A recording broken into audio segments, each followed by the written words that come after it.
మందమర్రి కృష్ణవేణి స్కూల్లో శ్రీకృష్ణ జన్మాష్టమి వేడుకలు ఘనంగా నిర్వహించారు. ఈ సందర్భంగా పాఠశాల విద్యార్థులు కృష్ణుడు గోపికల వేషధారణలతో విశేషంగా అలరించారు. అనంతరం విద్యార్థులు ఉట్టికొట్టే కార్యక్రమం, కోలాటంతో నృత్య ప్రదర్శనలు నిర్వహించారు.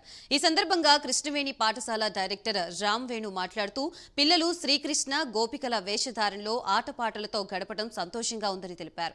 ప్రతి ఒక్క పండుగ విశిష్టతను విద్యార్థులకు తెలియజేయాలని, ప్రతి పండుగను పాఠశాలలో ఘనంగా నిర్వహించుకోవడం జరుగుతుందన్నారు.